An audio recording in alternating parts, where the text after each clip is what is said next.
student 6A grade. How are you today? I hope all of you fine. Selamat pagi untuk anak-anak Mister kelas 6. Apa kabar kalian hari ini? Mister berharap kalian semua dalam keadaan baik.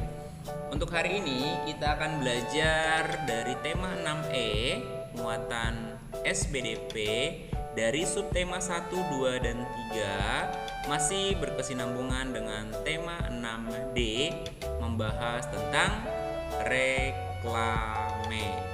Oke. Secara umum, pengertian dari reklame adalah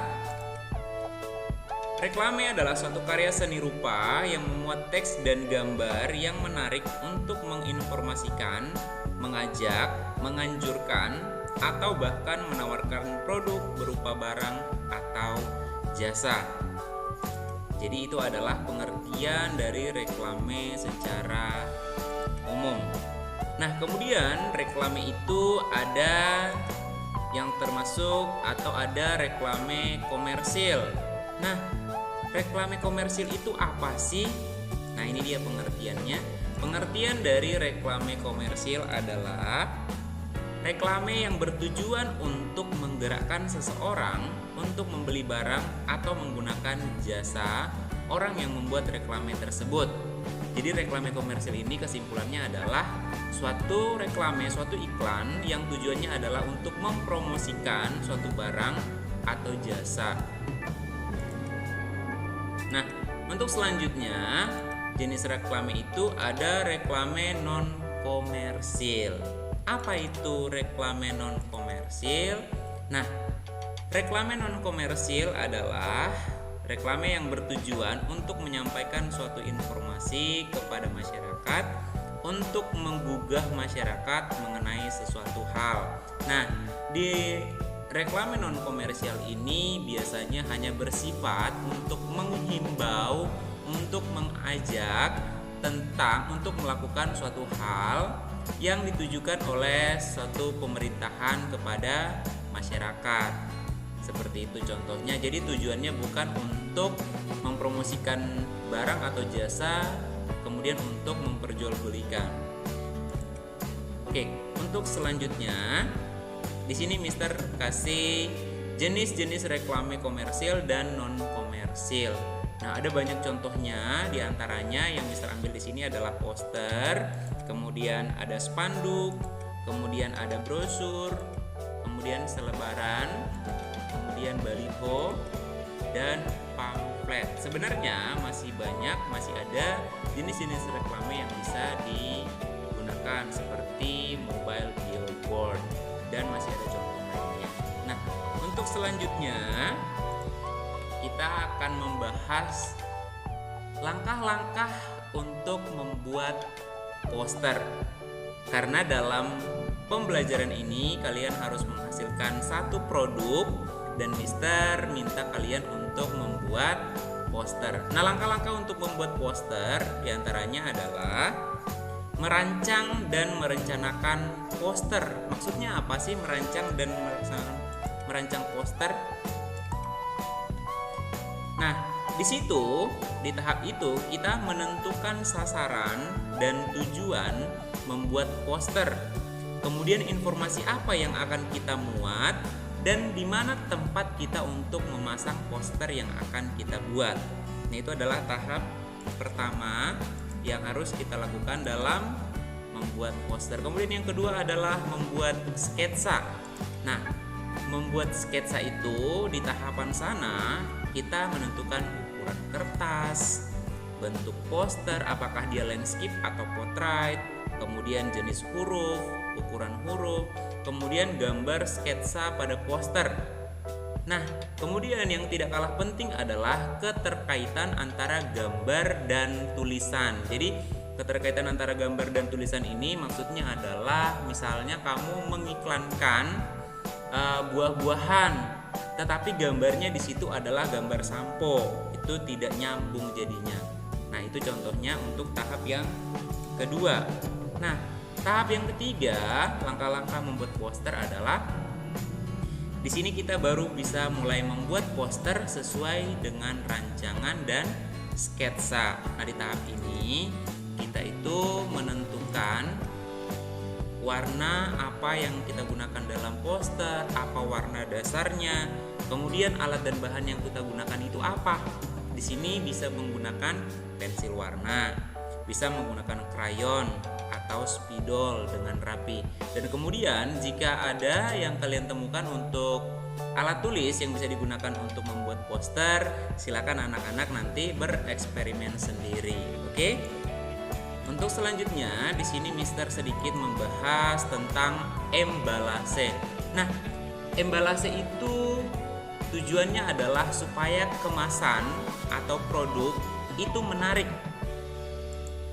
Pengertian embalase itu sendiri adalah gambar atau tulisan pada kemasan pembungkus produk. Kalau misalnya suatu produk itu tidak ada kemasan pembungkusnya, dia polos begitu saja, maka orang lain akan sulit untuk tertarik karena informasi yang didapatkan dari produk tersebut kurang lengkap. Tetapi kalau dikasih embalase, di embalase itu biasanya takaran sajiannya, komposisinya itu sudah ada di sana embalase itu.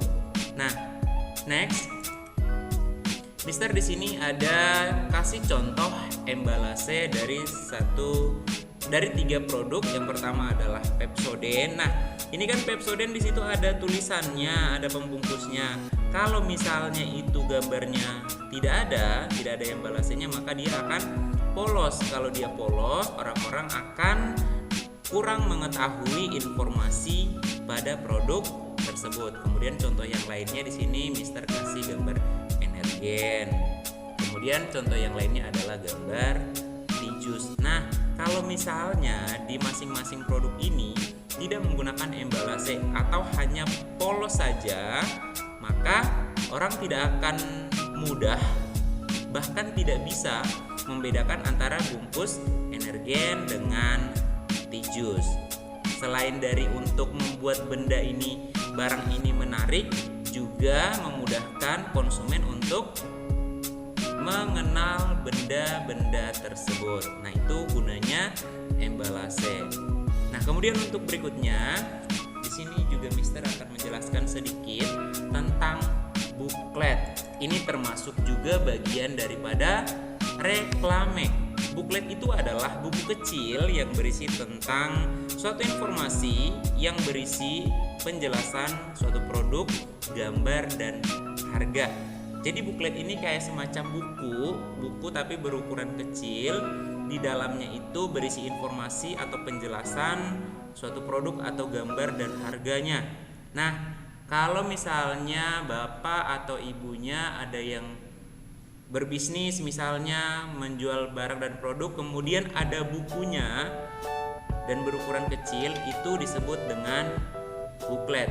Dan Mister sepertinya tahu kalian sudah pernah mengerjakan membuat buklet ini di kelas-kelas sebelumnya, karena Mister lihat pembahasannya ada yang hampir sama dengan pembelajaran ini. Nah, bagian-bagian buklet. Dalam buklet itu ada beberapa bagian. Yang pertama adalah sampul, kemudian yang kedua adalah isi, maksud Mister yang pertama adalah sampul, kemudian yang kedua adalah daftar isi, dan yang ketiga adalah isi daripada buklet itu sendiri. Nah, berarti persis seperti buku, tapi bukunya berukuran kecil. Nah, itu adalah bagian-bagian dari buklet. Nah, di sini Mister kasih contoh buklet. Mister kasih 2 contoh buklet. Gambar 1 dan kemudian gambar yang kedua. Nah, jadi ini adalah contoh buklet. Mister juga akan meminta kalian untuk membuat satu produk sejenis buklet, atau Mister minta untuk kalian membuat reklame jenis buklet. Kalian boleh menggunakan apa saja, maksud Mister kalian boleh memasukkan informasi tentang apa saja di dalam buklet kalian. Kalian boleh bebas memilih. Kalau dalam video ini di sini ada buklet, di dalamnya itu mengenai minuman, dan di situ ada komposisinya, kemudian harganya di situ ada. Jadi seperti kalau misalnya orang kasih sajian menu itu biasanya ada lipatan buku, kemudian kita bisa lihat di sana. Nah, itu buklet itu sama seperti itu. Nah, di dalamnya ada harganya, kemudian produknya apa saja. Nah, itu yang bisa Mister jelaskan sedikit tentang pembelajaran kita muatan SPDP dari subtema 1, 2, dan 3. Mister berharap 2 tugas tadi. Tugas yang pertama adalah membuat poster, temanya bebas. Kemudian tugas kalian yang kedua adalah membuat buklet, temanya juga bebas. Kalian boleh tentukan sendiri. Oke? Itu saja. Setelah kalian mendengarkan video ini, Mister berharap kalian bisa memahami sedikit tentang reklame. And then, for your attention, I just wanna say thank you, God bless you, and bye-bye.